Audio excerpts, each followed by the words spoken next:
জয় শ্রী রাধে কৃষ্ণ। শ্রীকৃষ্ণ বার্তা চ্যানেলের পক্ষ থেকে সকল ভক্তবৃন্দকে জানাই সুস্বাগতম এবং ভক্তিপূর্ণ প্রণাম। আমাদের আজকে আলোচনার বিষয় আশ্বিন মাসের দুর্গা ষষ্ঠী ব্রত। এই দুর্গা ষষ্ঠী ব্রত কবে পালন করতে হবে, কিভাবে পালন করতে হবে, ব্রতের নিয়ম কি, এই ব্রত পালন করলে কি ফল পাওয়া যায় এবং সবশেষে এই দুর্গা ষষ্ঠী ব্রত কথা পাঠ। আপনাদের কাছে আমার বিনীত অনুরোধ, সকলেই মন দিয়ে এই ব্রত কথা শ্রবণ করবেন, তাহলে সংসারের দুঃখ দুর্দশা অনেকটাই কেটে যাবে। শুরু করছি আজকের আলোচনা দুর্গা ষষ্ঠী ব্রত।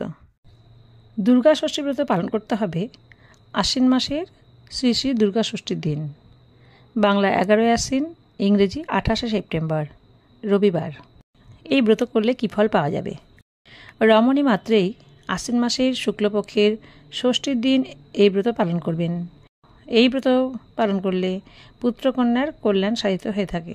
ব্রতের নিয়ম: আশ্বিন মাসের শুক্লপক্ষের ষষ্ঠীর দিন পুত্রবতী মায়েরা দিন মানে উপবাসী থেকে ষষ্ঠী পুজো করবেন। ষষ্ঠীতলায় পুজো দিয়ে প্রসাদ খাবেন। ওই দিন ভাত খেতে নাই, পরোটা লুচি খাবেন।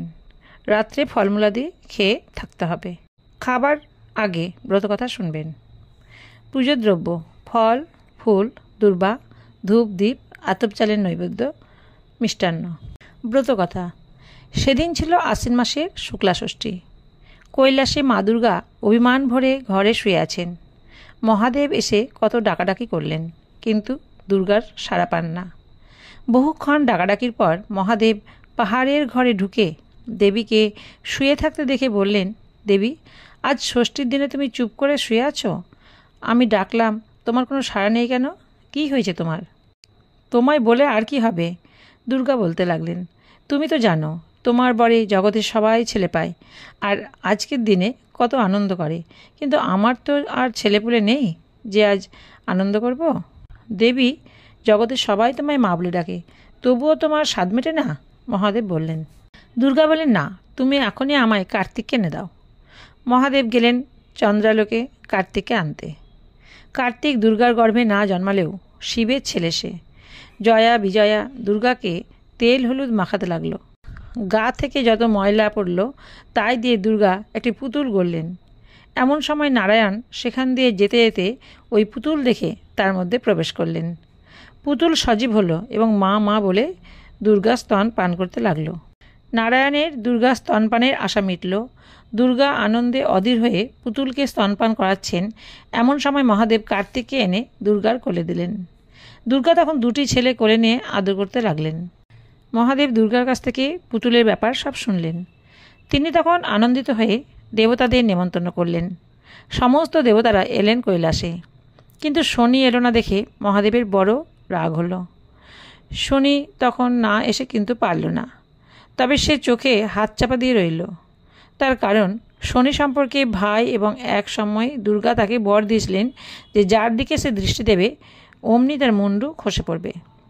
মহাদেব আবার চটে উঠতে শনি যেমন চোখ খুলল অমনি ছেলেটির মাথা উড়ে গেল। দুর্গা তখন কাঁদতে লাগলেন এবং রাগে শনিকে কাটতে গেলেন। দেবতারা মহাবিপদ দেখে দেবীর স্তব করতে দেবী নিজের ভুল বুঝে শান্ত হলেন, কিন্তু ছেলের জন্য কাঁদতে লাগলেন। দেবতাদের অনুরোধে মহাদেব নন্দীকে বললেন, যাও ত্রিভুবন ঘুরে এসো।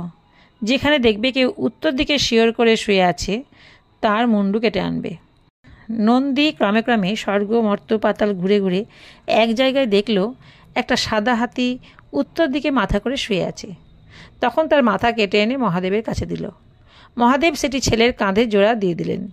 অমনি ছেলে মা মা বলে আবার ডাকতে লাগলো। দুর্গা ছেলের মাথা মুখ হাতির মুন্ডু হলো দেখে খুব দুঃখ করতে আরম্ভ করলেন। দেবতারা বললেন, মা, আপনি দুঃখ করবেন না। এই ছেলের নাম আজ থেকে হবে গণপতি। এর পুজো সবাই আগে করবে, তবে আমরা পুজো গ্রহণ করব। তারপর দুর্গা কার্তিক ও গণেশকে নিয়ে এলেন মর্তে গিরিরাজ হিমালয়ের গৃহে। মেনকাকে ছেলেদের দেখিয়ে সব ঘটনা খুলে বললেন। গিরিপুরে তখন খুব ঘটা করে দুর্গা ষষ্ঠী ব্রত করলেন মেনকা।